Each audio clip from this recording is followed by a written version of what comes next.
All right, so the question is whether we really understand AI. Do we understand intelligence? Are we closer to achieving artificial intelligence? And so there's the idea of dualism, which is that the mind and the body are two different things.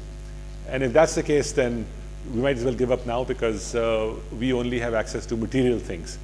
So if the mind is not a material thing, if the mind springs out of something immaterial, soul, spirit, whatever you want to call it, then the whole enterprise is doomed. We will always be doing approximations to it.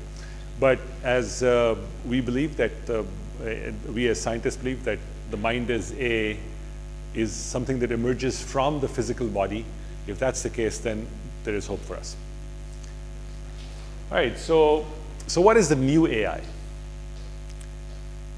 I would say that, this is a simplification, of course, and I'm sure many of you are very familiar with the more complex aspects of this. But broadly speaking, what now is called the new AI is a combination of four things: machine learning, big data, very fast computing, and frameworks and libraries that are now available. So I can't get into the details of all of these, but I'll just mention a few things on each one. Here we are. So machine learning would involve things like neural networks, of which deep learning is an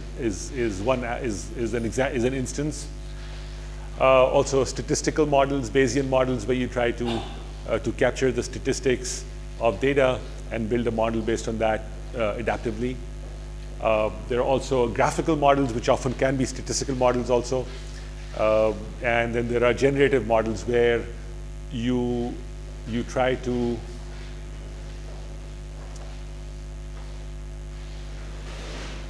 where you develop methods by learning to generate the kinds of things that you are trying to understand, right? So if you can generate text, you understand text. So you have a model for text, and similarly for images and so on. And of course, there's a lot more beside this. I'm just giving you a few examples, as many as can fit in that little thing there. All right, then big data. So we are drowning in data. We have online and streaming data. We have data from medical applications. We have data from financial applications. We have hundreds of billions, probably trillions of documents of text. We have numbers from all sorts of applications. So we are really drowning in data. We've never had so much data. Though I must say that the real challenge is not big data. The real challenge is small data. Because for a lot of crucial things, we actually do not have big data. We have, I work a lot with medical applications. And when we get to medical applications, we are fortunate if we have 200 patients, 300 patients, and the data from those 200 or 300 patients. That's an example of small data. So big data should not blind us to the fact that for a lot of real world problems, our data is still very limited. But it is true that for many other applications, we do have a lot of data. We have distributed databases, so our data is now spread out all over the world, and there's no point in trying to get it all together into one place. So we work with databases that are spread out, and we somehow want to manage with this distributed data and how to infer things from that and so on. We have made a lot of progress in analytics, both through machine learning, but also through all sorts of other methods, and that is certainly a place where big data has really made a lot of progress. And then finally, there's the issue of visualization, which in my opinion is really the holy grail, which we still have a long way to go on. So when you have so much data, we being three-dimensional creatures, or at most four-dimensional, we have a hard time visualizing data that lives in millions of dimensions. So how to really, we are visual animals. Humans are visual animals. So it's very hard for us to understand data that's really high-dimensional. And that's a big challenge. Extremely fast computing, right? We've had multi-threading for a while now. We also have cluster computing, where we build clusters of processors and so on. And of course, GPU programming and GPU computing has really revolutionized all kinds of computer applications, including AI applications. So we've had these supercomputers hidden in our laptops and computers for decades, but we just didn't realize how powerful they were. But now that we do realize that, we can harness that power. And it turns out that AI methods like neural networks really lend themselves very nicely to the kind of parallel computing that is inherent in a GPU. So GPU-based programming is a big enabling technology for the new AI. And then finally, I think the real way in which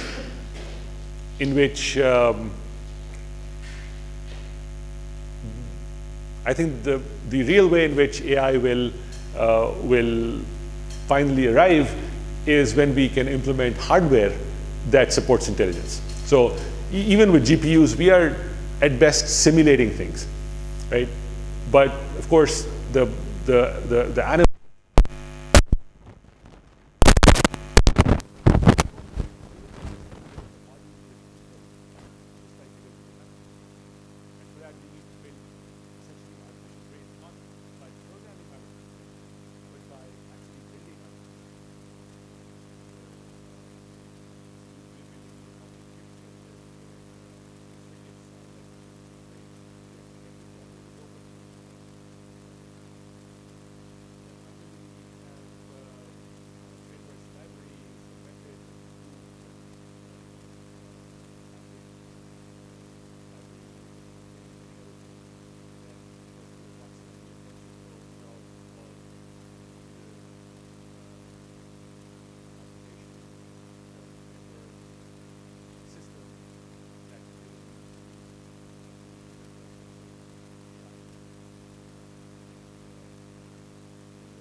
involved in this would already appreciate this.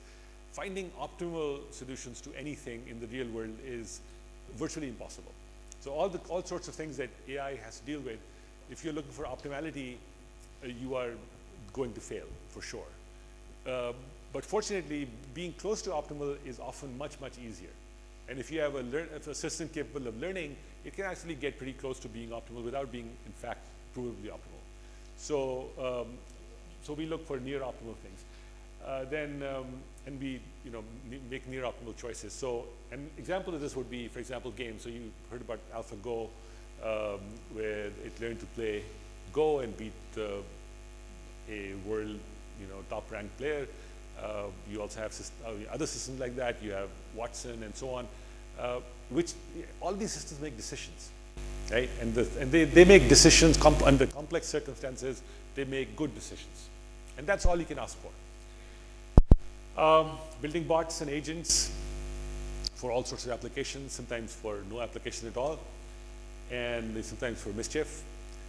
And finally, what will really bring AI into being is to build truly autonomous systems, okay, which will be able to go out there and be completely autonomous and make their own choices, make their own mistakes, and be responsible for their own actions.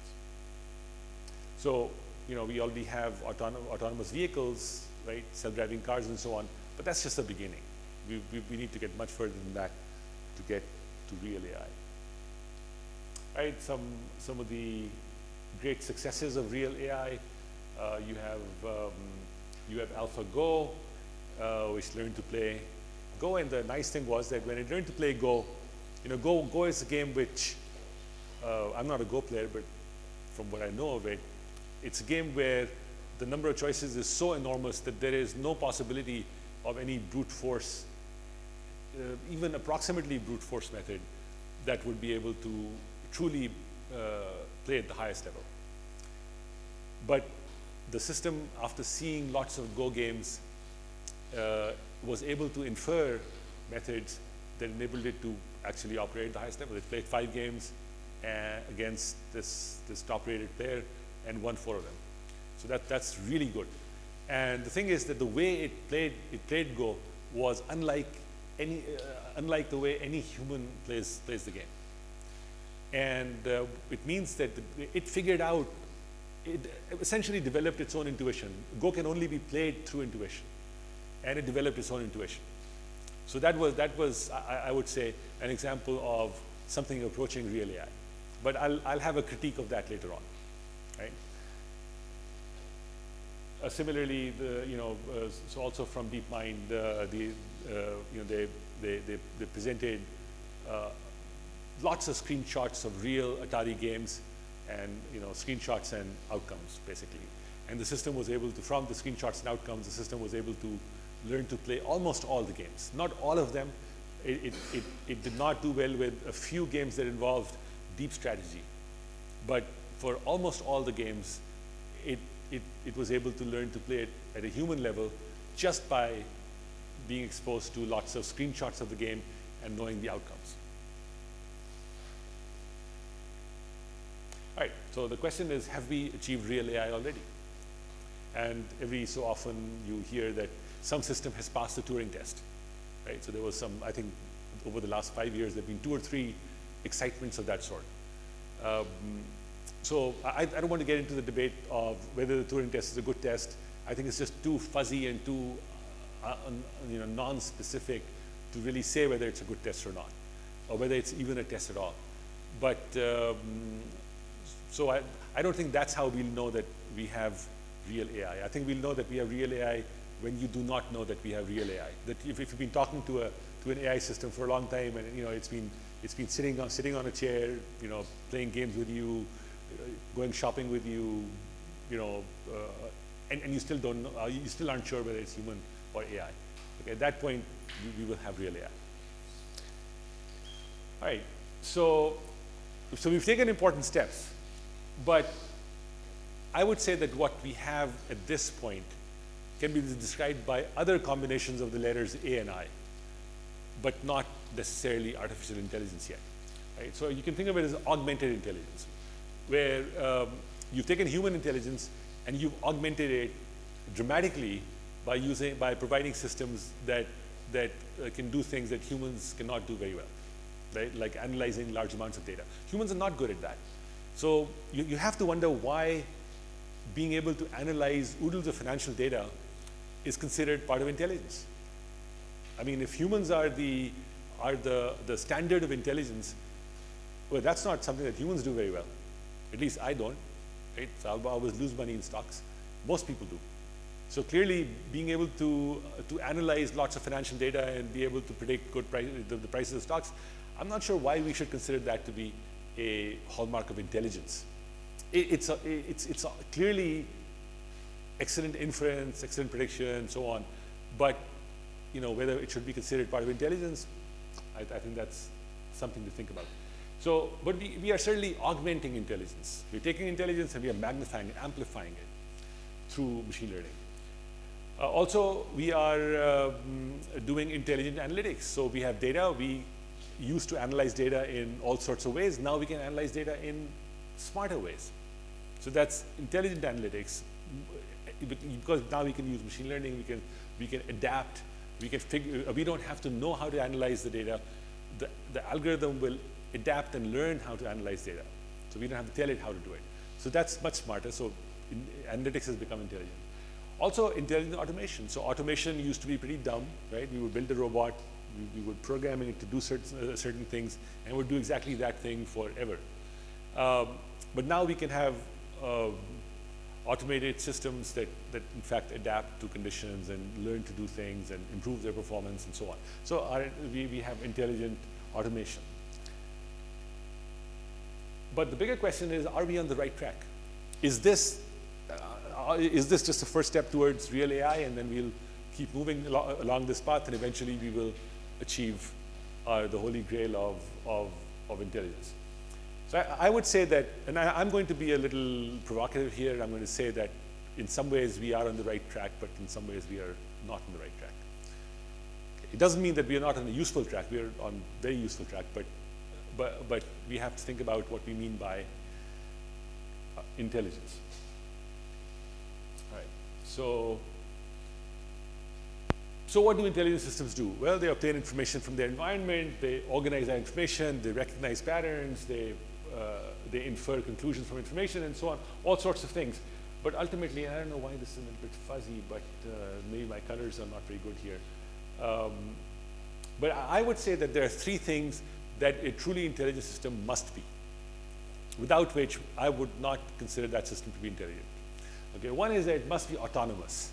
It must make its own choices, its own decisions, right? A lot of AI systems that we are creating, we are simply creating smart slaves.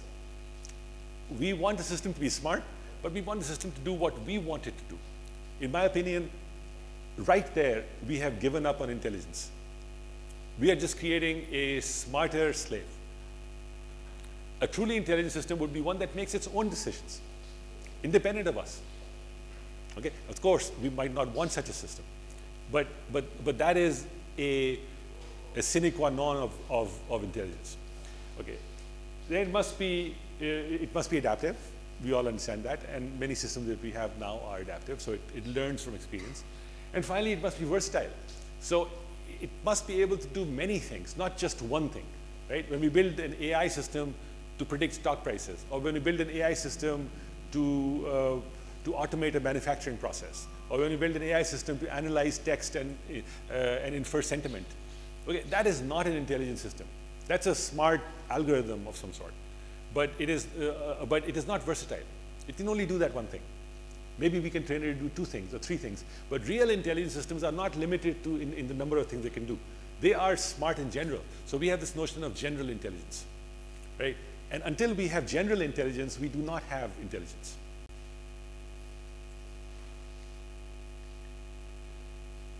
Okay, so the dominant paradigm for AI has been the computational paradigm, right? So we have lots of sources of data, and then we somehow do computation, and out come things like memories and labels and classes and translations and decisions and so on. And the question is that what AI is all about?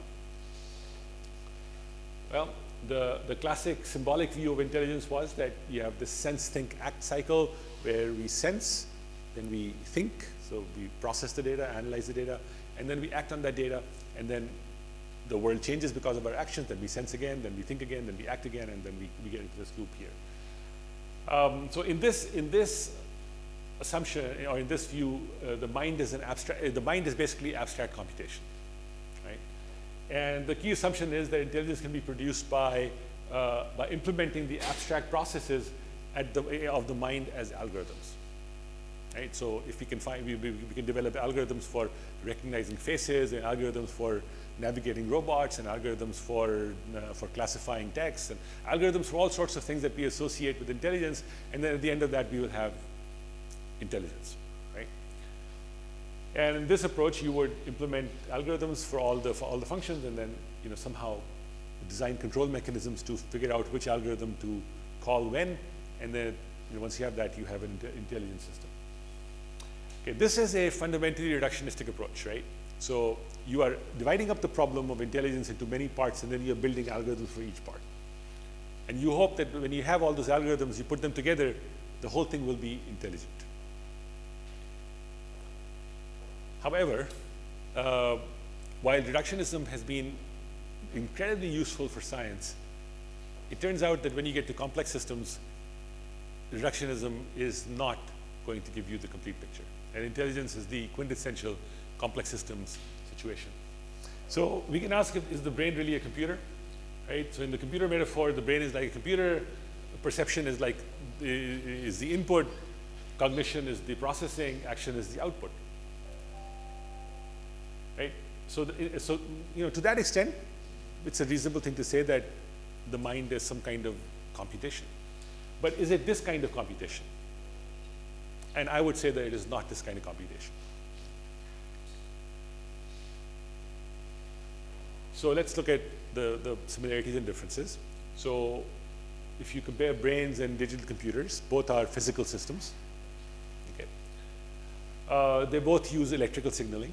The brain uses electrical signaling, the computer uses electrical signaling. They both acquire, process, and output information. They both store information and recall information. And they're both fairly versatile general purpose problem solvers. Okay. But only the brain does many other things. First of all, the brain is a self-organizing adaptive analog system, which the computer is not. Okay. The computer is not a self-organizing system. We organize it.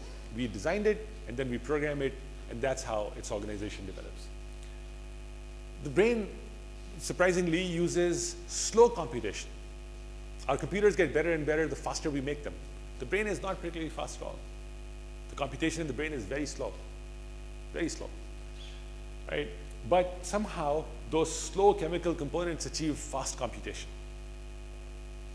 And it's really one of the big mysteries of neuroscience, how exactly that happens. We understand parts of it very well, but we still don't understand the whole thing. So when a batsman is able to hit a fast ball coming in at 90 miles an hour, they have something like 1/5 of a second to decide what shot to play, right? There's just no way that information can travel from their eye to their muscles in 1/5 of a second and enable them to make that decision and execute the shot. And yet they do. So what is it that enables that kind of performance? We have some inklings of how that might happen, but we don't really understand that. Like I'll be happy to talk about that more if you like. The brain processes information in distributed networks. Computers process information in a more localized way. The brain stores information extensively rather than locally. So no memory in the brain is stored in one location, a few neurons or something. Everything is spread out across large parts of the brain.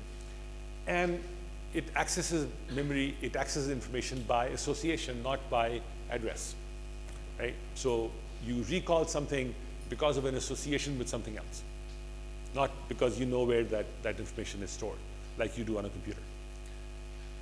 And most importantly, this is, I think that's why I highlighted this, the brain embodies its programs in its physics. So has anyone here encountered an analog computer? Anyone? Anyone know what an analog computer is? So obviously no one has seen an analog computer. Yeah, I've seen an analog computer. We used to have an analog computer in our old lab at NED when I was a student there 30 some years ago. It was, even then it was an ancient object. It was something that was there just for display. So what's an analog computer? Well, you know that if you have an electrical circuits typically consist of elements like resistors, batteries, capacitors, inductors, right? So if you set up an electrical circuit and you want to know what is the voltage across this resistor, how would you do that? Any electrical engineers here? No, not by experiment, but how would you calculate that? So right, so you would, right, so if it's a resistive circuit, you would use Ohm's law. But if it involves capacitors and inductors, what you would do is you would write an equation which would be a differential or integral differential equation. So that it'll be an equation which involves calculus, right? It'll have derivatives, it'll have integrals, and then you would plug in the values of the various things, what the voltage of the battery is, what the values of the resistances and capacitances is, and after you do that, you would solve the equation, and from the equation you would get the voltage across this resistor, that capacitor, or whatever. Right? That's how you would do it. Well, if you needed to calculate the distance that a projectile would fly, or the velocity that it has, or whatever, how would you do that? Again, you would write an equation. Typically, it would be a differential equation, or maybe in some cases an integral differential equation, and you would solve that equation, and that's how you would know that.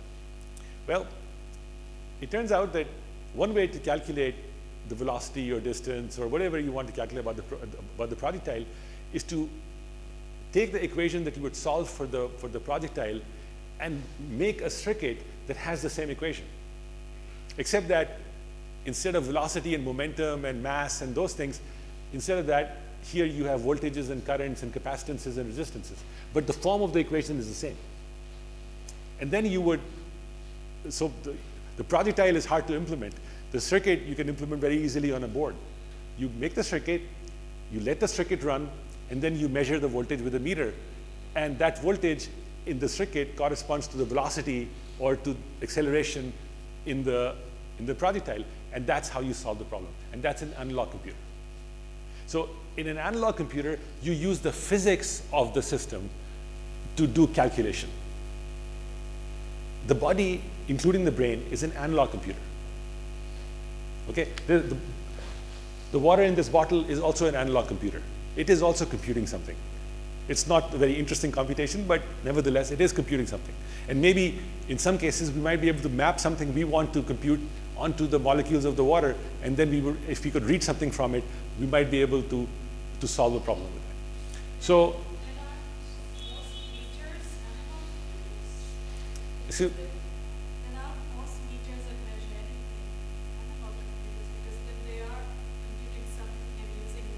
that's true.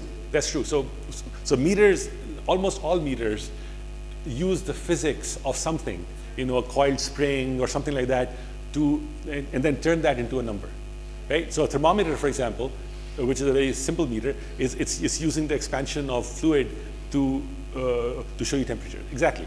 So even those things are very, very simple analog computers. Yeah, that's a good point. So the brain and the body embodies its computation in its physics. Okay? Whereas in computers, we separate the program from the processor. Of course, ultimately, even the processor works through its physics. But what we wanted to do, we embody in an abstraction, which we call the program. So brains are special. They're not like ordinary computers. Right? So the brain-based view, and for some of you, this might be really simplistic and old hat, but I'm not sure what the diversity of the audience is here, so I'll talk about this. The brain-based view of intelligence is that whoops, what happened here? Did I do something wrong? Oh, okay. A self-organizing system. So the mind emerges from the brain. Actually, I would say that it emerges from the brain and body system working together. So you have, but the neural network view, the brain-based view, is that the mind emerges from the brain. The brain consists of neural networks, right? So you have neurons, which are brain cells. They are connected with each other. They form networks. There's about, in the human brain, in the human nervous system, there are about anywhere between 100 to 200 different kinds of neurons. Okay? And they connect with each other to form different kinds of networks. And those networks have their physics, and their physics changes the activity across those networks. And that everything that we as humans do, or that any animal does, any animal with a nervous system does, occurs through the dynamics of activity in those neural networks. So in this case, the way we would build artificial intelligence would be to build neural networks like those of the brain, and then we would implement, they would have the capacity to learn just like the neural networks of the brain. And then once we have enough of those in the right places and connect them the right way and so on, we will have intelligence, right? So, and of course, the system behavior is modified by changing the parameters of the system, which we call learning. So most machine learning is essentially based on this paradigm. Sometimes they don't use neural networks, but the idea is still the same. You write a big equation, and then you change the parameters through some kind of learning process. Okay, I've already described what neural networks are. Neural networks are artificial networks. Actually, they're real neural networks in the brain, in the nervous system, and then we build artificial neural networks, which are computational models of real neural networks. And now we have deep learning, which is just neural networks, which are much larger and bigger and deeper, meaning that they have many layers. So neural networks, classically, neural networks started out in the late 1940s when a few people decided to try and simulate the working of neurons and to build little networks from them. Okay. So initially, those networks were very simple. They were basically just Boolean type networks. But gradually, they became somewhat more complicated, and then the whole field went into a decline for historical reasons that I won't get into. And typically, a neural network would take a bunch of neurons, and they would be organized into layers of neurons. So there'd be a single layer, or 2 layers, or 3 layers of neurons. And one layer would do something with the input data, and then the next layer would do something with the output of the first layer, and then the next layer would do something with the output of the second layer, and then you'd be done. And that was the state of the art with neural networks in the, let's say, the early 90s. Okay. What deep learning has done is that now you can have neural networks which have, instead of having 2 layers, 1 layer, or 2 layers, 3 layers, you can have networks which have 1,000 layers. And we used to think that those kinds of networks would not be very useful at all. But it turns out that if you know what you're doing, they can be very useful. And that's what deep learning really is. So everything that deep learning uses, literally everything, was specified and discovered and laid out 20, 30, 40, 50 years ago. It's just that we were not able to do it at the scale that was needed, and we were not smart enough to apply some of those things. And now we can. Right, so here's deep learning. You have a system with many, many layers, and you start out with the visual field, or an image, or video, or text, or whatever it is, and then layer after layer of neurons analyzes, breaks apart, recombines, transforms that until at the end you get some kind of a classification or a prediction or a localization. You say, oh, here's the cat, here's the dog, here's the person, and it just goes through all these layers. And that's exactly what happens in the brain. If you look at the visual system, information comes in through the retina, then it goes through through many layers of neurons in the retina, then it goes to the thalamus, then it goes to the cortex, then it goes through several levels of visual cortex, then it goes to sort of higher cortex, and so on. So it's mimicking that aspect of the brain. And there's many different kinds of deep learning. I'm not going to go into the various things, but you can see that in all cases there are many layers of neurons, right? So then maybe this is AI. We have deep neural networks we feed the data into those, and outcome all these things. And maybe that's AI. Maybe the algorithms people were misguided, as we mostly believe, that people who are trying to write Pascal programs or typically Lisp programs to implement functions of intelligence, that those people were not on the right track.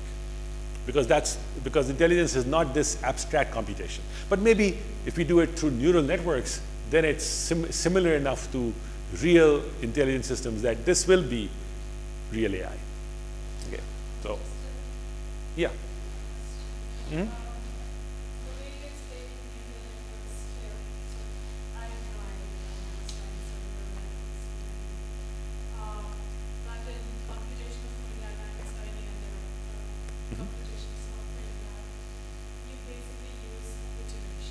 Yes. All as good as the what your assumptions are. Mm-hmm.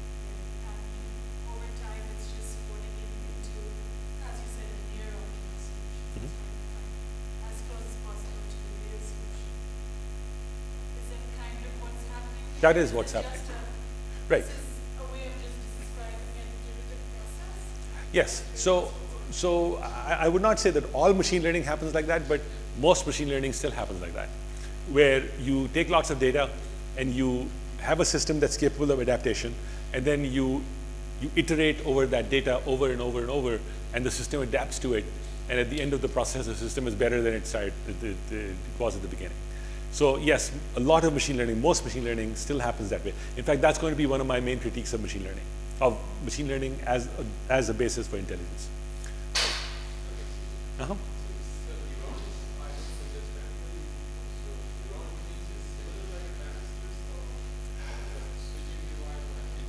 Okay, so a switching device is a reasonable first-order approximation for a neuron.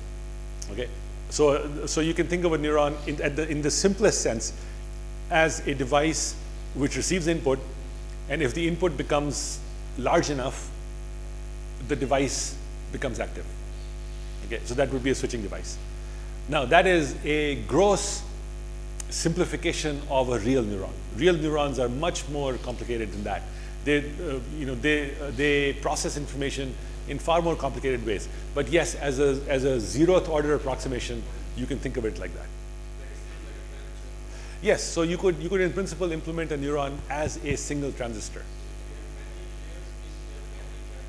Yes, typically even when we implement neurons in hardware, each neuron is implemented with not just one transistor or something. It's implemented as a more complicated circuit.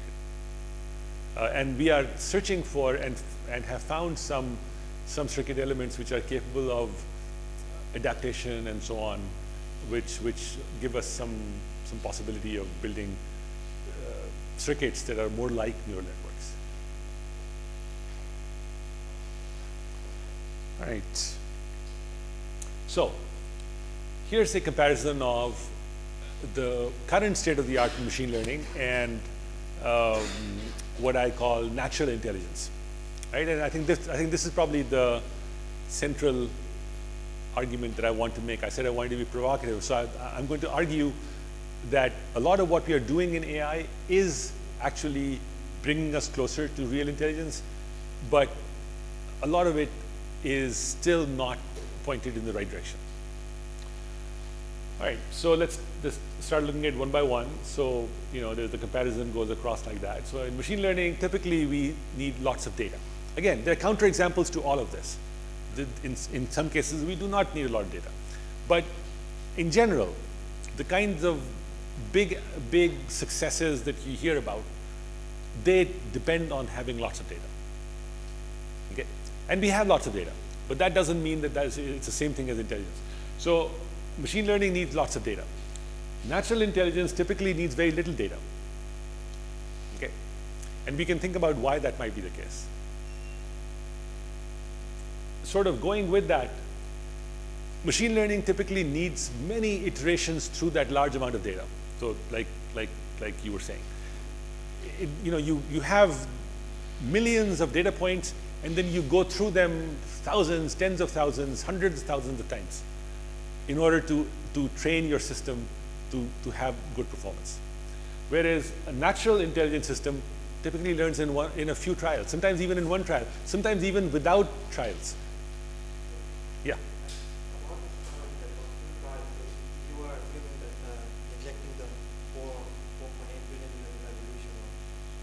Yes. Okay, so right, that's an excellent point. And in fact, that is my main argument. So I will talk exactly about that. Yeah, that is exactly my point. So we need lots of data and lots of iterations in machine learning. In a real intelligence system, if you touch a hot surface, you get burned.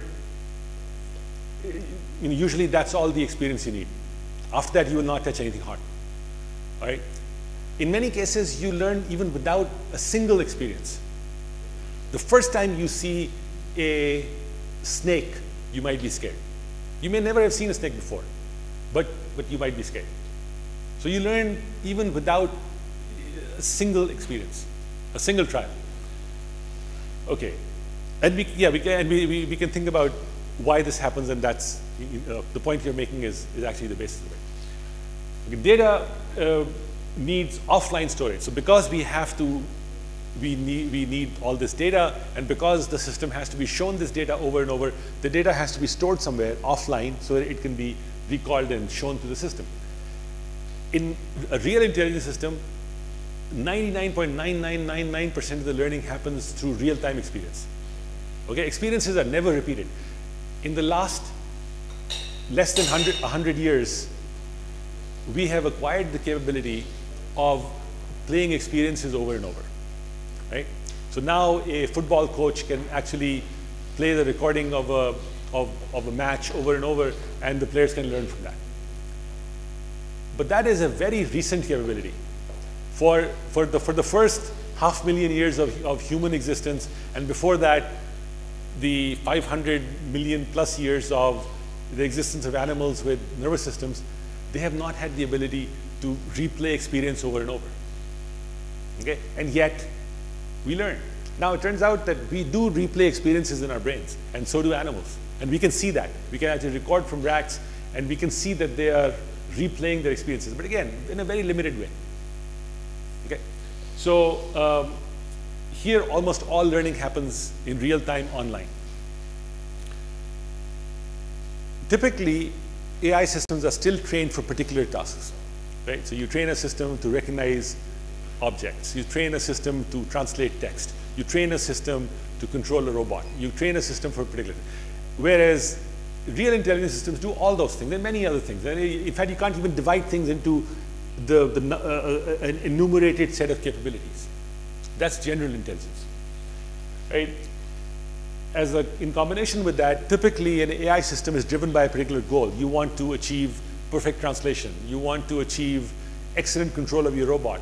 You do not want to assemble cars that are not that do not perform adequately. So you have a goal of some sort. Whereas most intelligent systems do not have particular goals. They are driven by motivations, right? You're hungry. You want to, so therefore you look for food and you eat it, right? You like playing sports, so you go out and play sports. Your goal is not to go out and play sports. You're driven by a bottom-up motivation, right?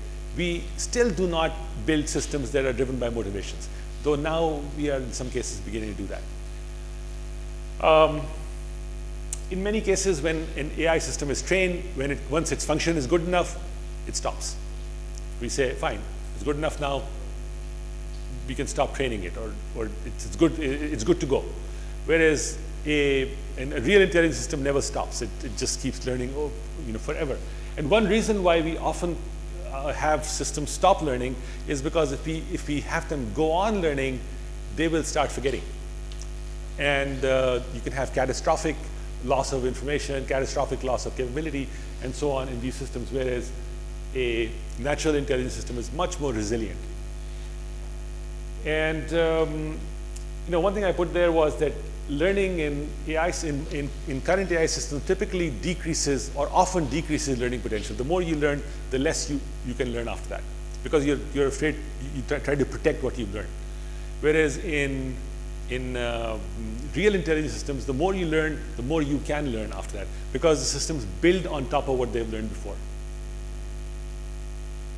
Now again, there are counterexamples to all this, but by and large. So why the disparity? So I've listed these things, but instead of going into on this list, let me just sort of take each one of those and talk about it in more detail. And I'm calling them fallacies. You can use some other word, but I think that there are certain things that we have come to associate with intelligence, which we will have to at some point disassociate from our notion of intelligence. One is what I call the processor-program duality. Right? So the fallacy is that intelligence or mind can be implemented as a set of algorithms on a sufficiently capable processor. So we have the processor is good enough, it's a GPU, or it's a whole bank of GPUs, or it's the biggest supercomputer in the world. Now if only we could write the right algorithms for it, have the right neural networks implemented on it, that whole thing would become Skynet. And that's what I call the processor-program duality, which I think is a fallacy. The fact is that an animal is a physical system embedded in a physical environment. Okay? The intelligence is no more or less than the behavior that emerges from the interaction between the physical animal and its physical environment. What emerges from that behavior, that is intelligence.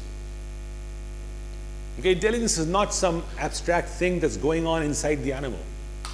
And in fact, I would say that the processor-program duality is simply the AI version of our good friend, the mind-body duality.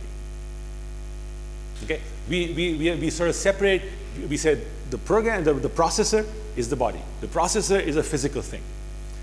On that physical thing, we will put this magical abstract thing called the program.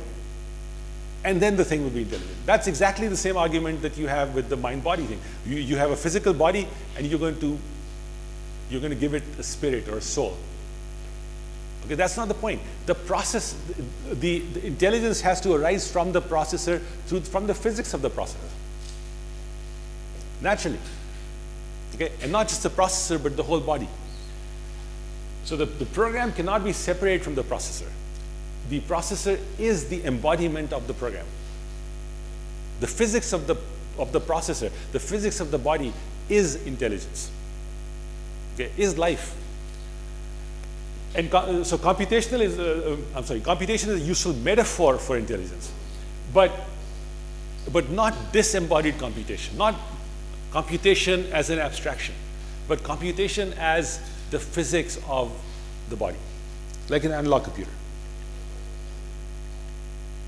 Okay, the second fallacy, autonomy versus control. Right? I mentioned this earlier.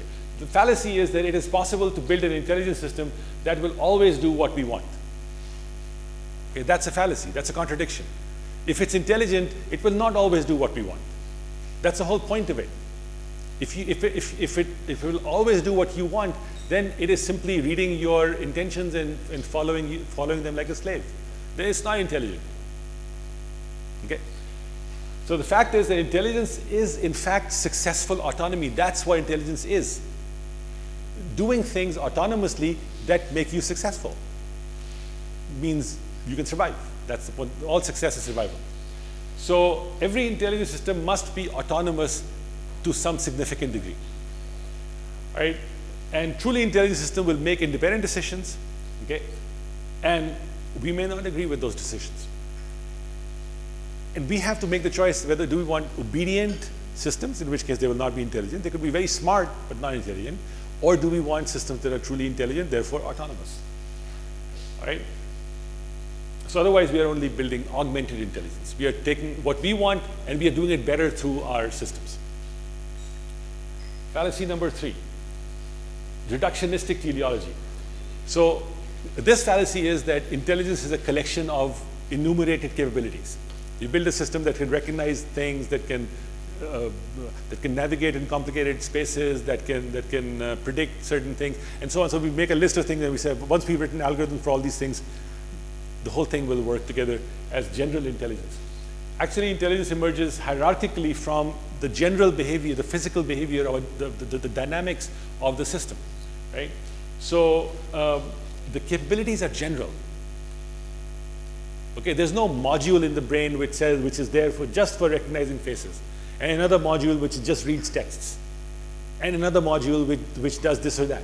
That modular view of the brain turned out to be completely wrong. The brain is modular, but not in that sense.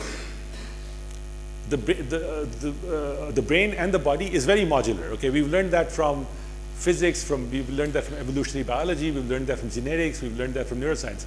But the modules are not functional modules in this sense. They are general modules, structural modules, and functional networks are assembled from those general modules. Okay, and this fallacy says that we will build separate modules or separate programs or whatever for doing separate things.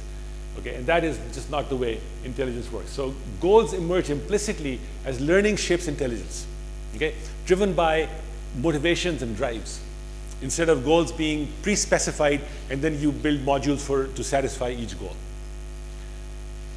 And once that generally capable body is there, right? Once the child is born and grows up to be an adult, they can learn to play tennis, they can learn to be a computer scientist, they can learn to be an author, they can learn physics, they can learn to climb mountains. All those capabilities are, an infinite number of capabilities are possible for them because of their general capabilities. And that's what we want. So the reductionist approach sort of looks like this, where everyone has their own opinion of, based on their little thing, and we all know that this does not work. All right. Someone had a question? Okay. All right, fallacy number 4. And this is one of my favorite fallacies because this is so, you know, it's something that we often don't think about, which is the fallacy of rationality of intelligence. We think that intelligence is hyper-rational.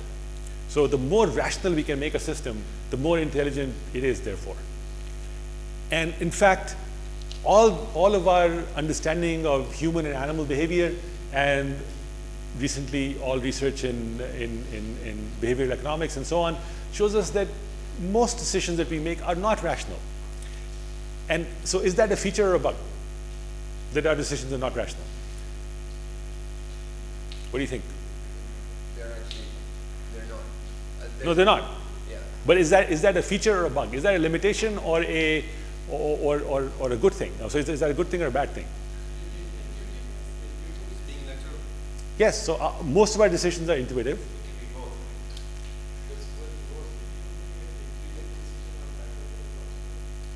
Okay, so the thing is that the fact that we make intuitive decisions, if we had infinite time to make every decision, of course, making a rational decision would be best because that would be an optimal decision. But the real world being what it is, there is never time to make optimal decisions in any circumstance, right?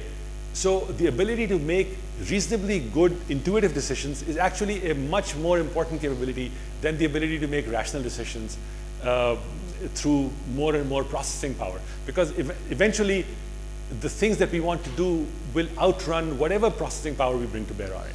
So until we teach our systems to be intuitive or to make decisions based on heuristics or based on what technically we would call good priors.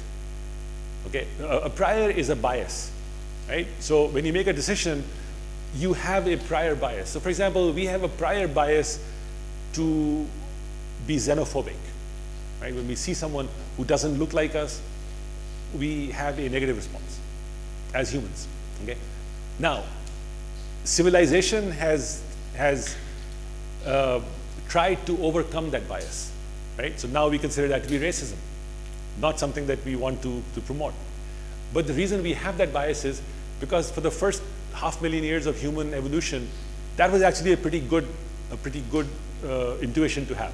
That if you saw someone who didn't look like you, you probably should not get too friendly with them because they probably were going to harm you, right? It's only in the last 1,000 years or 2,000 years that is no longer a desirable choice. So it's a prior. It's a bias that we have within us from the beginning. It's wired into the, either wired into the structure of our brain or developed very early in life. Okay, this is one example. There's many, many, many biases. Almost all our decisions are based on such biases. Well, intuition comes from, so if once you've given up on dualism, right? Once you have given up on the idea that there is a soul that's making choices, if all decisions come from the body, from the physics of the body, then yes, of course, intuition comes from the physics of the body. It arises from the networks of the body and the brain, and when you do it, it's because the activity of your nervous system and your body finally converged to the point where that's what you did. So don't you think that consciousness is involved in intuition? Okay, consciousness is at best a side effect of things. Consciousness is not essential to. It's an abstraction. It's not a real thing. If you think consciousness is a separate thing, then you're again back to dualism. You think that there is a non-physical thing called consciousness that somehow imbues the physical system. So, sir, how can you define consciousness as being in the form of computer science or the form of AI? So I think that's starting at the wrong end of things. I don't think we should try to define consciousness and then try to figure out how to make computers conscious. I think that as we make artificial systems that are capable of behavior like natural systems, they will automatically have the property of consciousness. Okay. I mean, how do you know that I'm conscious? Yes, exactly. Recently I saw that Google found the man who invented title room. So that put a question mark in my mind. That's why. Yeah, so I mean, consciousness is, in my opinion, one of the least useful and most debated issues in AI, neuroscience, cognitive science, psychology. It doesn't get you anywhere. You just go around in circles, and because it's not. It's like talking about the soul. Okay, you can talk about the soul all you want, but you will never really answer that question because there is no solometer, there is no measurement of the. So I mean, that's not going. But if you think that whether you call it consciousness or spirit or soul or mind or whatever you want to call it, if you think that emerges from the physical system, right? The goal is to build physical systems that are capable of what we would recognize as intelligent behavior. And once they have intelligent behavior, we assume that they have consciousness just as I assume that you have consciousness. I mean, I don't have any way of knowing that you're conscious, right? I assume that because you seem to behave in ways that I recognize as from my own consciousness, right? And that's the only basis for it. So I don't think we can take it any further than that. Yeah. How do you define rationally optimal? Like that in itself is a huge philosophy. Yes. Well, so I mean, in principle, you can define rational, but you're right that in the real world, the amount of information that would be needed to make a rational decision is typically going to be infinite, and you will never have that information, right? So in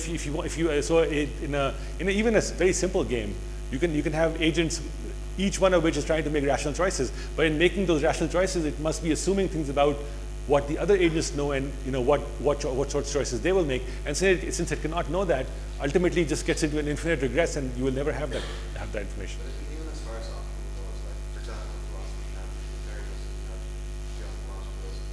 You have like different schools of thought as to what's actually optimal, right? There's no single answer to what's optimal in a different situation. I think in a mathematically well-defined situation, where the objective function is well-defined, you can say what is optimal. If the objective function is not well-defined, then of course you cannot. And to the extent that in the real world, you don't have well-defined objective functions, you cannot really say what the rational choice would be. But even in cases where you would have, so for example, one example I use in class sometimes is, let's say you are a human on the African savannah, and you see a tiger, right? And you turn back, and there's two paths that are leading away from the tiger. Now, if one of those paths might well be optimal. It might be that if you went right, you would get to some safe spot sooner, and if you had all the information, you might want to take that path. But really, if you waited to make that calculation, the tiger would get you. So you cannot wait for that. You just make an intuitive choice at that point and go for it. Maybe you've seen something in that direction that gives you reason to believe that safety might lie in that direction, and you make the best choice you can, because speed matters more than optimality. And I think it's a really problematic thing that we have identified intelligence with rationality. Intelligence should be, so I think I have a quote by Amos Tversky, right? So someone asked him if he worked on artificial intelligence. So Tversky and Kahneman were Israeli psychologists who were the pioneers of behavioral economics, right? So they started studying how humans really make decisions. And the conclusion they came to in many, many, many situations was that humans make decisions irrationally. And of course, since then, the whole field of behavioral economics has really become big. Excuse me? Yeah, Kahneman got the Nobel Prize. Tversky unfortunately died before that Nobel Prize. But yes, Daniel Kahneman got the Nobel Prize for that in economics. So Amos Tversky was famous for his quips and so on. And so someone asked him if he worked on artificial intelligence. And he said, no, my colleagues, they study artificial intelligence. I study natural stupidity, right? And natural stupidity, what he meant was exactly that intuitive decision making, which if you thought that intelligence equaled rationality would be considered stupid. But the natural way is to be stupid in a productive way. That good stupidity is far more a hallmark of intelligence than absolute rationality. And that's the point that I want to make here. Dr. Minai, quick question. Yeah. Could you go back a slide? Yes. So is intelligence in this way even something worth achieving? Because based on some of the previous examples you gave, a lot of systems we're trying to create now are designed to be really mathematically optimal to solve problems. What would be the usefulness of creating something that is more like us and that's more versatile and flexible? And where would that be useful? Right. That's an interesting question. Now, I could give you many easy answers to that. You might want to build a robot that that is intelligent in the sense that we are intelligent, but does not need to breathe air. So you can send it to a planet, and it can explore that planet. So the difference between that robot and us is not that it is more rational or something. It's just that it does not need air. So there's all sorts of reasons why you might want to build systems that are intelligent and yet are different in some other way. But that's a good point, and I don't think that's a question that has a completely satisfactory answer. My answer to that question is basically the answer that Mallory gave when someone asked him why he wanted to climb the Everest, and he said because it's there. So we want to build artificial intelligence because it's a challenge for us. But maybe that's not a good idea. So I mean, Stephen Hawking and Elon Musk are trying to convince us that it's not a good idea to build artificial intelligence.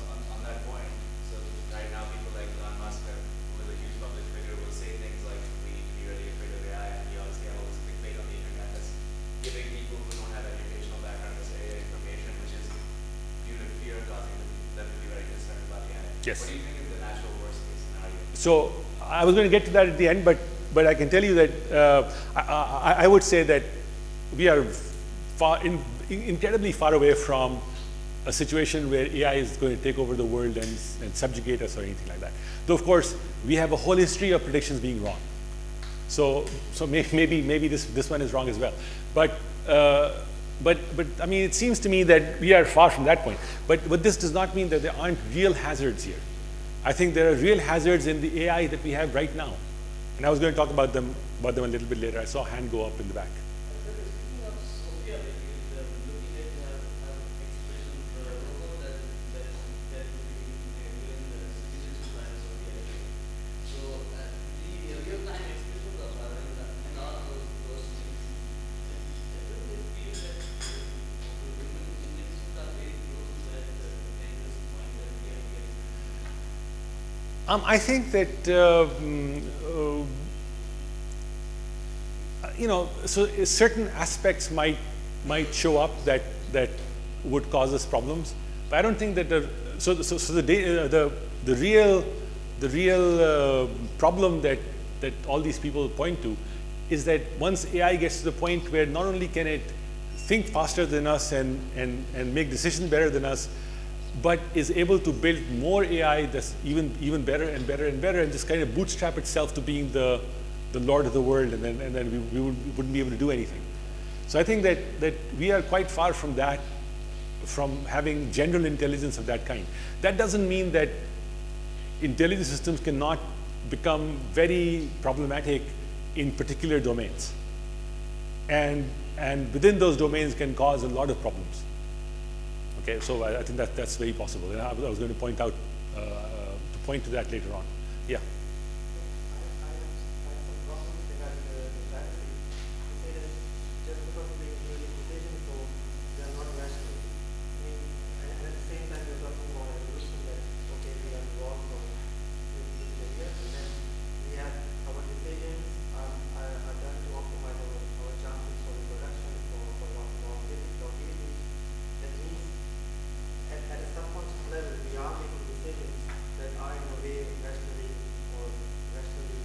Yes, right. So the criterion is survival, right?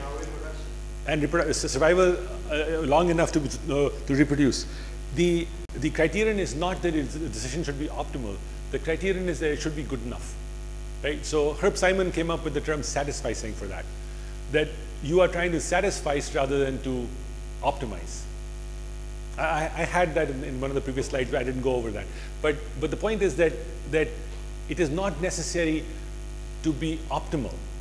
It is more important to be good enough, right? So, you know, if you try to build an optimal human being, their arms would be a particular length, and their legs would be a particular length, and their hands would be a particular shape, and their eyes would be a particular size, and so on, all those things. But we are all different. We all have different size hands and different size legs and different shape heads and so on, and we are all fine, right? And in fact, that is a strength. That diversity is a strength because it creates a larger space for evolution to experiment and maybe lead to even bigger things. So the creation of what in evolution we call neutral spaces, where you have variation within which everything is good enough, okay, is really important. And that's what we should be looking for. Instead of, so optimal is usually one solution or a few particular solutions. Okay. Is there any example that can intuitive stuff in real-time machines? Right. So I would say that AlphaGo developed intuition. AlphaGo, when it learned to play Go, I think it developed intuition. It developed what we would recognize as intuition. Okay. There's just no way that it could make rational choices because the amount of computation needed for rational choice was too much. So it developed intuition. My critique of AlphaGo is, so AlphaGo I consider to be truly a step in the direction of real AI. Okay, but my critique of that is that it required huge amounts of data and huge amounts of training before it got there. And the issue is not that that was wrong. Humans also need a huge amount of training to learn to play Go. No one is born learning to play Go, and therefore I do not think that learning to play Go or learning to play chess, those are not good examples of intelligence. Intelligence is not the same as playing good chess. Lots of intelligent people don't even play chess, right? The hallmark of intelligence is to do ordinary things, and to do them well enough, and to do them basically effortlessly, without extensive training. That is intelligence, right? A human can see someone fold clothes once, and they know how to fold a shirt. Okay, that is intelligence. Learning to play Go after being trained on millions of games, that's very smart. I think it did develop intuition, but that is not the way we are going to get there.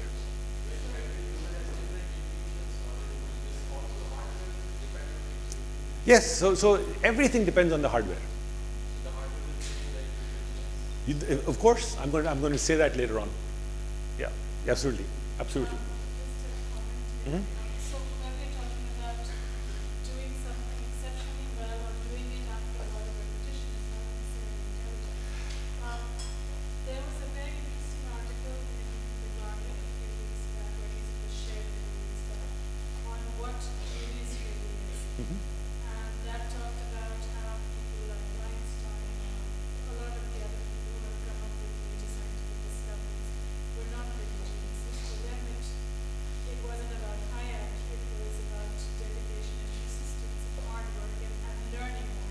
Yes.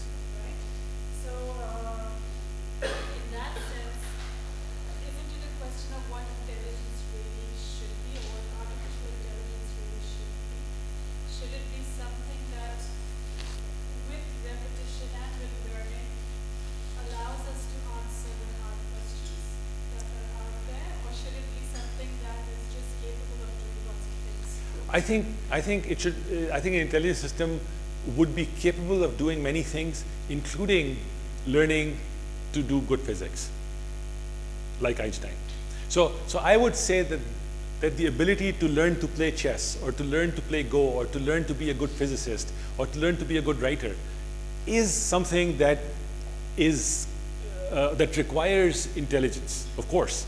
But intelligence is prior to that. Intelligence is a general capability, and then training on top of that through dedication and learn. I mean, a Go player learns by playing Go over and over and over.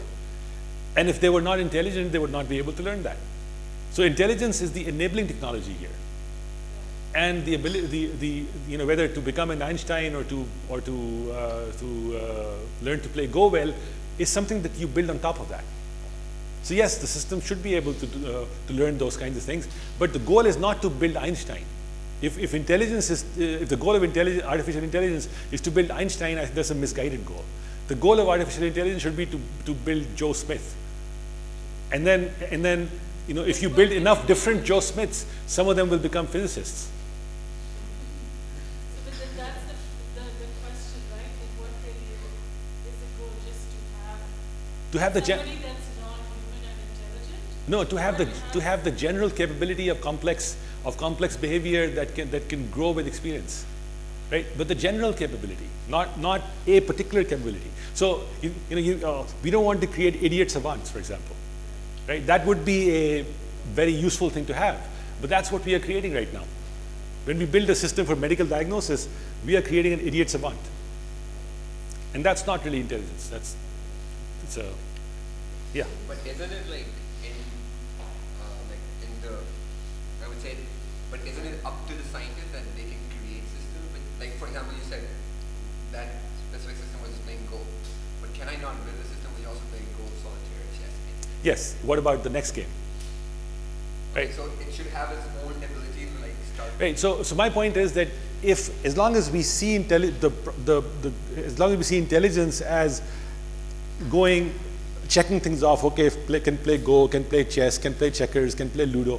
I mean, if that's what we're doing, I think there's an infinite number of things that we would be building. The goal should not be that. The goal should be to build a system that can learn whatever game it encounters, that can come up with its own games, that it can interact with other individuals and invent new games. So right now the problem is the systems we have are just at the end of the day just following instructions. No, it's not that. Many of these systems learn, okay? They're learning systems. On the top of those instructions, like content something. To some extent, but no, these systems are capable of learning and coming up with their own methods that we have not put in there. That's the whole point of machine learning. But the thing is that we are still trying to build intelligence systems as duplicates of us. Oh. And because we try to enumerate our capabilities, we try to build those capabilities into those systems. But that's not the point. We are just one instance of intelligence, right? And just another comment on the rationale. Mm-hmm. I came across this book called AI to Zombies, Rationality, AI to Zombies. So there he gives a definition of rationality in the human context. It says that you talk about biases, and there's also another concept of whenever we are making decisions, biases and emotions they play a lot of roles in those decisions. So he says that for him, rationality is how we can manage these biases and emotions. Now, if we go by that frame that he has defined, systems, I might be wrong over here, but systems don't have emotions or biases. I disagree with that. Okay. I think it's impossible to build a system that does not have biases. Because humans are building it, so No. Any system you build has a bias because the system is constrained by its structure. Okay. Right? So you can't, anything embedded in a gravitational field has a bias. It can't fly up, it can only fall down, that's a bias. It's impossible to build a system without biases. The question is, what are those biases? That is different in different contexts. Yeah, so the idea would be to build systems whose biases are useful. That's the whole point of intelligence. So intelligent systems are systems whose biases are useful as they become more and more complex. It's very difficult to become complex or to build a complex system with useful biases. Okay? And that's why coming up with intelligent systems is such a hard problem. That when you build a complex system, it will automatically have biases. But those biases will typically not be useful or capable of growth and evolution and intelligence and those things. So coming up with those is the point. Biases are inescapable, inevitable. Study about creativity, and the system is going creativity part, writing books, Yes, painting, right. or something which we have not provided the data, because of machine learning and everything involved, animations and everything. Yes. I think I've seen some. Yeah, there's a lot. I mean, I do some of that kind of work as well. That's very interesting. But I don't think it's also the way we should be approaching intelligence. I mean, building a system that can write poetry is very interesting, a really interesting problem and so on. But I think it's much more interesting to try and build a system that can have an ordinary conversation. And that system that's capable of having an ordinary conversation and many, many other things, some of those systems will be able to write poetry as well. But to build a system to write poetry is, I think that is not the way to get to intelligence. Yeah. It seems like you're defining this intelligence system as more of a common sense system, right? Intelligence system. And if that is the case, then the fallacy you mentioned that is making rationally optimal decision, I think it's a function of experience and data. Yeah, so the goal is not to build an irrational system either. That's not the point. Okay, I'm not saying that if you make it irrational, it will be intelligent. Okay, that's not the point here. What I'm saying is that to say that it can only be intelligent the more rational it is the fallacy. That we have to be willing to live with a certain amount of irrationality. And that's those are not one is not the converse of the other.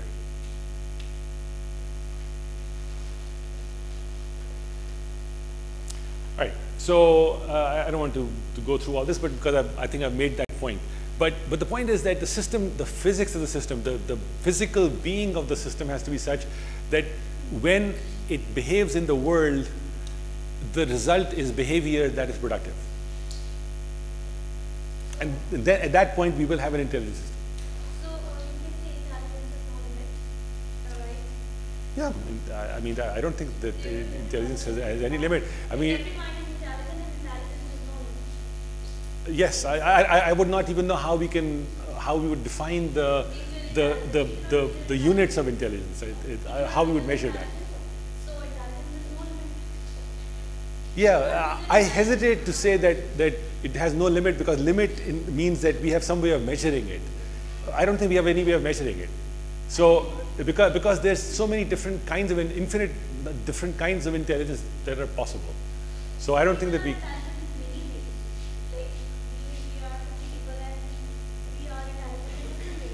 Yeah.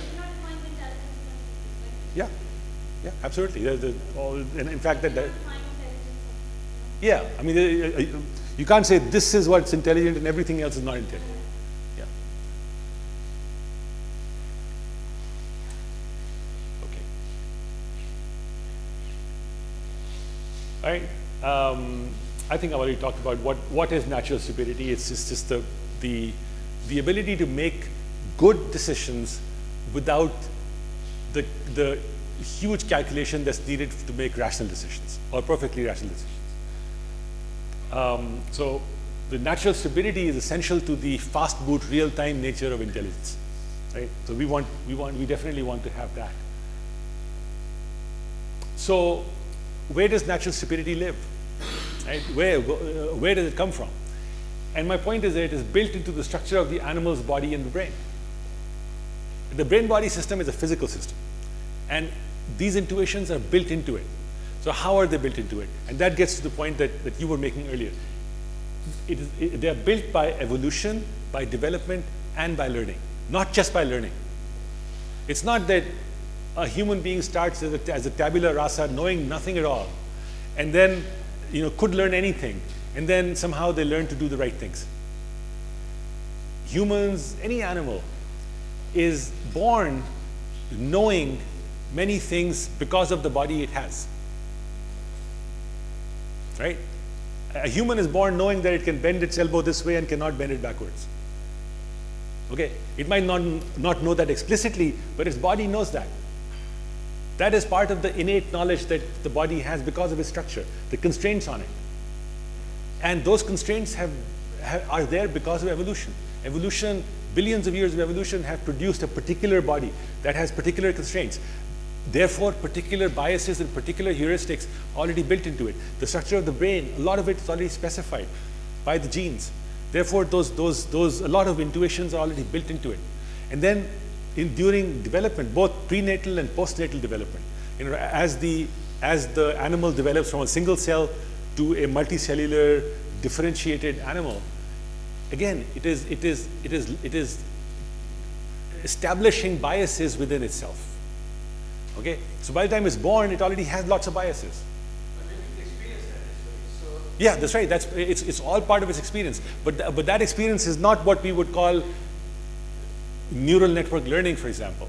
Okay, this is prior to that. This is the. I don't know any research on that. He tries this and he realizes that the elbow won't go the other way down. So it's very good experience. Yeah, but a lot of that. I mean, why did it cry in the first place?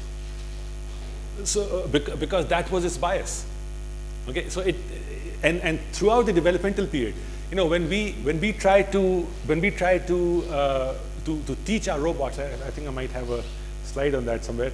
But when we try to teach our robots, right? So the standard view is that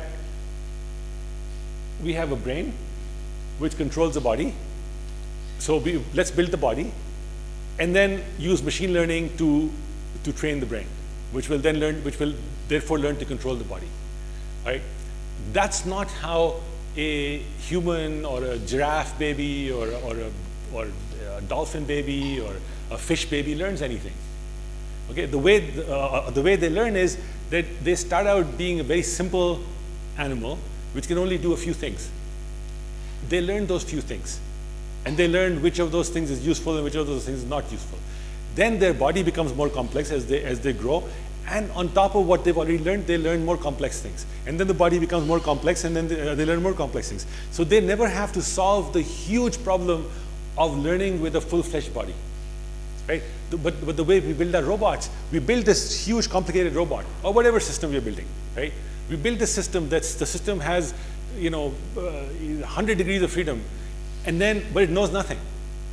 Then we place it in the world, and we say, now learn to walk around in a complicated world. That's a very difficult problem. But that's not how a baby learns that. The baby in the beginning cannot do anything. It just lies there, and it might thrash about a little bit, but in that thrashing about, it learns that certain things work and certain things don't work. And therefore, when it becomes capable of walking, it has already discarded a lot of the useless behaviors that could have confused it when it had a more complex body, and it builds on top of that. So that's the idea of developmental learning. And until we have developmental learning in our artificial intelligence systems and robots, we will always face a huge complexity in machine learning. Okay? And we don't see that because we train things piecemeal. But when we try to train a system that is truly generally intelligent, the problem is so immense that unless we do it developmentally and evolutionarily, we will not get there.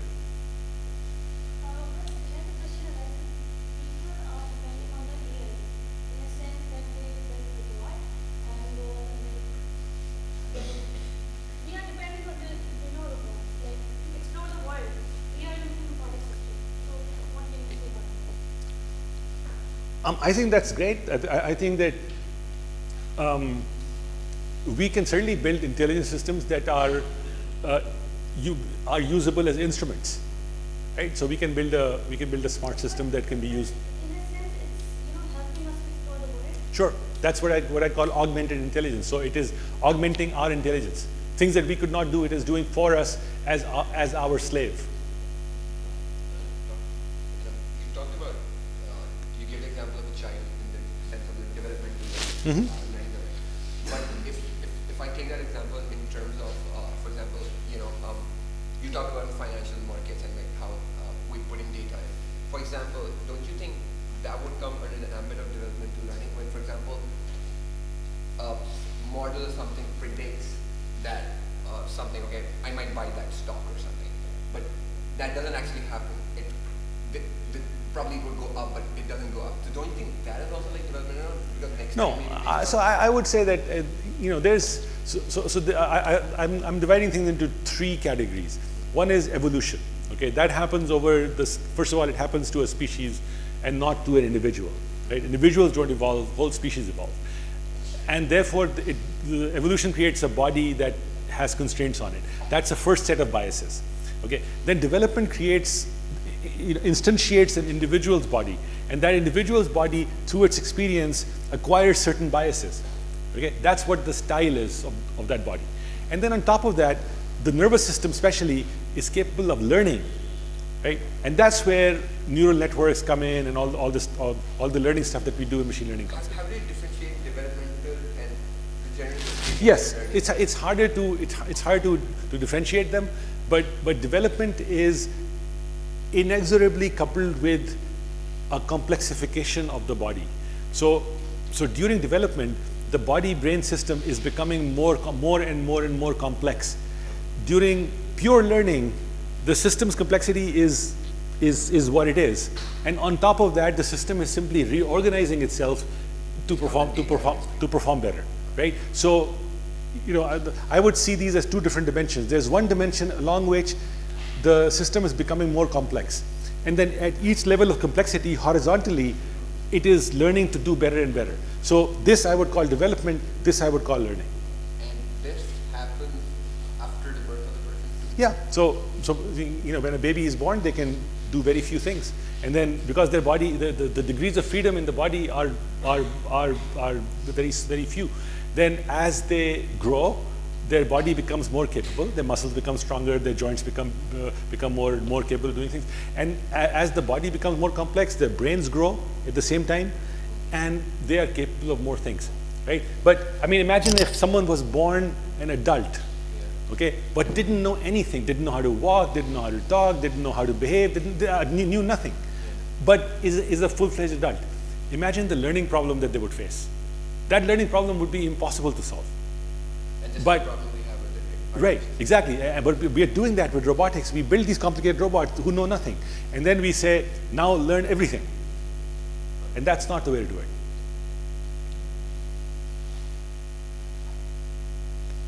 Right? So we have the notion of embodiment, that the building the right body is part of building intelligence. It's not just building the right brain. The brain is part of that body system, right? And that's the notion of embodiment. And finally, fallacy number 5, which is what we were talking about, which is shallow adaptation. So, which is what we've talked about in all this discussion, that we think of adaptation as a one-level process in too many cases, where we take a system and we say, now that we'll train the system with machine learning. That is what I'm calling shallow adaptation. Instead, what we should have is deep adaptation, which is we should include evolution and development in the process of adaptation, right? So here is how most current machine learning happens. You design a complex physical system. You think of that as a body. You implement complex algorithms for specific functions, right? And then you optimize performance by learning. So you build a robot, you give it algorithms for navigation, for object recognition, for things like that, and then through machine learning, through neural network learning, whatever, it learns to do those things better. Ji? Oops. Yeah. I told you, give me, warn me, because we will be getting into discussion. So I can end any time, whenever. So here's the paradigm I'm talking about, where you design a simple network of networks, a simple system. Then the system evolves complexity by adding modules to itself, or through evolution. And then each one of those systems undergoes a process of development. Then each one of those systems undergoes a process of learning. There's feedback between all the levels. And through that deep process of adaptation, we get an intelligent system. All right, so we can stop here.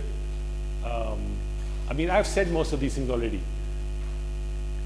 So, like I said, I think we are nowhere near building an artificial general intelligence, but meanwhile, we can think of what we can do with what we already have. So here are all the things that our current intelligence systems can do. Okay, you're all familiar with all these things: the Internet of Things, smart devices, smart media, improved services of all kinds, better cybersecurity, all those things. But someone mentioned hazards, so I just wanted to mention a few hazards that I think we already face with the current version of AI. One is algorithms imposing inhuman values. So we train our algorithms to be rational. When they make a rational choice, what they say is, okay, poor people don't get loans, or even more significantly, maybe black people don't get loans, because it makes a rational calculation. The rational calculation says that black people or brown people often do not pay back their loans as often as white people, therefore don't give them loans. That's a rational choice, but it's not the choice that we would make, because our values are different. But if we do not allow for that in our systems, then our system will make, and it's very easy to then say, well, that's what the system said. So it becomes an excuse to bring in things that we have worked a long time to reject in society, right? Again, with autonomous systems, who will have the liability? That's a real problem right now. When your autonomous car hits someone, who has the liability? Okay. And when it's truly autonomous, who has the liability? Economic and social disruptions we already know about. Automation causes unemployment and so on, but of course it also creates new possibilities. And then there's the issue of autonomous munitions. That's a real issue. We meaning we as human beings are making munitions that are smarter and smarter and smarter, maybe more and more autonomous eventually. Who knows who gets hit by them and what happens? So I think that is a real issue. Okay? So, but once we start building embodied systems like this, I think there is hope or fear that we will eventually get to Skynet. So we will get to Skynet by building transformers, not by building AI into Facebook or Google.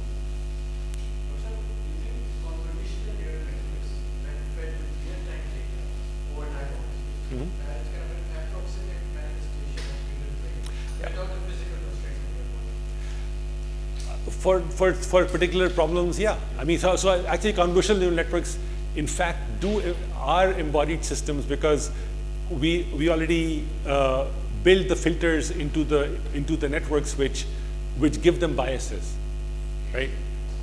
And we can adapt those filters further, and they can learn. But again, that still does not lead to general intelligence. But I do think that when we build general intelligences, networks of that kind will be a very important part of that. Yeah. No, with filters that adapt. But the basic filters will have to be configured in there, just as they are in our retinas and in our visual system. Yeah. The what comment? Yeah. So most decisions, with most decisions, either there's not enough time or it's not worth the time to make a rational decision. Right? You just need to make a decision that's good enough that you live to reproduce. Oh, the cricket. Yes. Okay. Yes. So the fact that a slow system like the nervous system can make such fast decisions, there's people have struggled a lot with that, and it's still not clear exactly how that happens. But what we seem to see is that choices are configured at a very peripheral level. So in the spinal cord, for example, or closer to the spinal cord, certain canonical movements are configured as predefined movements. And the system that's making the choice is not configuring the movement from scratch. It is simply triggering pre-configured movements. So while there's not enough time to configure a whole movement, there is enough time to say, okay, out of the 10 movements is already pre-configured, trigger number 8. And then the movement is already pre-configured. Okay? And we call these synergies. So we all know certain synergies. Like, everyone has a certain style of coughing or sneezing or laughing or walking. These are synergies. These are pre-configured movements. So the way I walk, the activity of the spinal cord neurons that is leading to that walking, that activity pattern, that's what we call a central pattern, has already been configured into the neural networks of my spinal cord. Okay? Excuse me? Yeah, well, muscle memory is a little different because that's with muscles. But yes, what we call muscle memory actually is often more like nerve memory or spinal cord memory. But so we have that configured into the system, and the controller only needs to say, trigger that, and then it's triggered much closer to the muscles and therefore much faster. There's a whole different way of controlling. Our control systems are not built like that. But, I mean, the artificial control systems. But that's how natural control systems are built.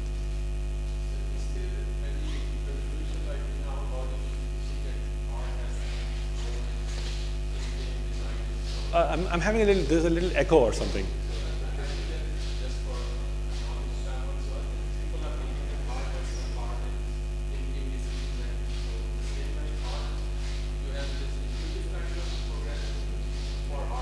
For art. Oh, yeah, art. Yeah. So art must come from the same sources as everything else, right? There isn't a separate program or a separate organ or a separate part of the brain for art. Art is nothing more than The heart. oh, the heart. Okay, what happens to the heart? Yeah. No. The heart is just a dumb pump. Yeah. It has no. I mean, the only significance of the heart is that the brain does have an effect on the heart through the autonomic nervous system. Okay, so the heart needs to pump blood faster when you need to run away, for example. So it raises blood pressure and it causes the heart to beat faster when there's danger and so on. So the brain does have an effect on the heart, of course. The brain does, even though the actual rhythm of the heart is pretty much intrinsic to the heart. No, the heart does not. The heart does not have any. Yeah, that's true. That's true. So, yeah, and that's a complete.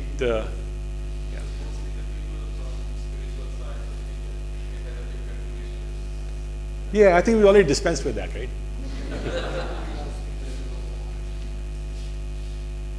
Okay. All right. All right. You're welcome. I'm sorry I went on for too long, but hopefully it was an interesting discussion.